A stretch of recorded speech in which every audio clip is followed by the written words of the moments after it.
Colônia do Sacramento é uma das cidades mais curiosas da América do Sul. Ela foi criada inicialmente pelos portugueses somente para espiar Buenos Aires e entrar em conflito com a outra coroa rival da portuguesa, a espanhola. Mas essa história eu vou te contar melhor agora. Atualmente localizado no Uruguai, Sacramento possui cerca de 25 mil habitantes e uma história peculiar. A dificuldade na organização de um fluxo de povoamento mais fixo causou um vazio entre São Vicente e o Rio da Prata. Isso levou as coroas de Portugal e Espanha, as detentoras e colonizadoras da América do Sul, naquele momento, a entrar em conflito por aquelas terras e construir uma população mais ativa por ali. Aí que, em 1680, são os próprios portugueses que fundam Colônia do Sacramento pela posição geográfica e estratégica perfeita dali. Ficava de frente a Buenos Aires. Entre 1680 e 1750, Sacramento oscilou entre as mãos de ora espanhóis, ora portugueses. Erroneamente, os portugueses que descobriram a região em 1512 acreditavam que o Rio da Prata desembocava no Oceano Pacífico e que teria muitos metais preciosos, por isso o nome Rio da Prata. Essa fortificação que você vê aí no vídeo, bem como o portão de armas, única entrada original para dentro das muralhas, foi erguida pelos portugueses no século XVIII e é tombado pela Unesco como Patrimônio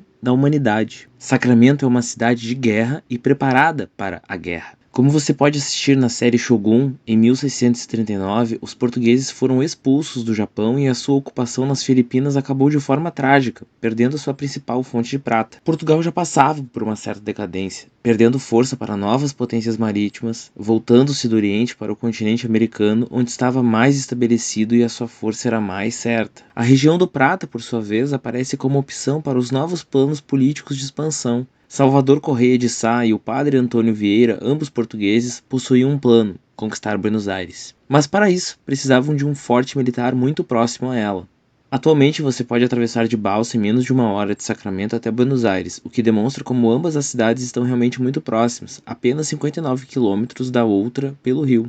Os portugueses só abririam mão totalmente de Sacramento em 1750, quando ficaram com 7 povos das Missões a oeste do atual Rio Grande do Sul. Mas até isso ocorrer, ali fizeram história. Fundaram a primeira igreja católica do Uruguai, um simples casebre fundado junto com a cidade, onde hoje está em cima a Basílica do Santíssimo Sacramento. Junto ao catolicismo e à fé, existe a rua mais preservada, literalmente uma volta ao passado, a chamada Calle de los Suspiros, onde se exercia a prostituição.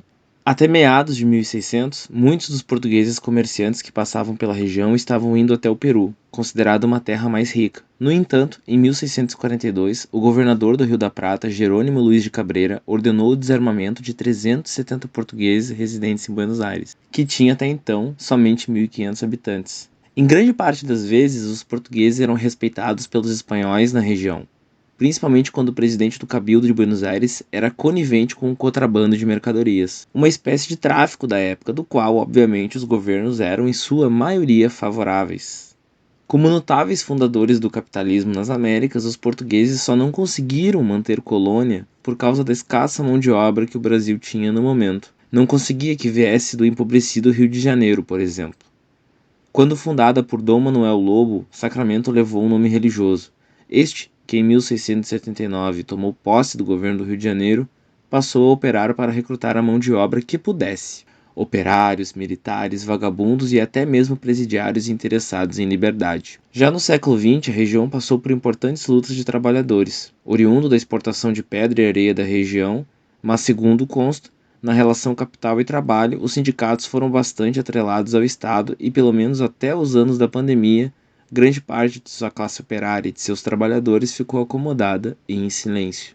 Hoje, Colônia del Sacramento mistura passado e presente em toda sua essência, sendo um destino a se descobrir em mais de um sentido.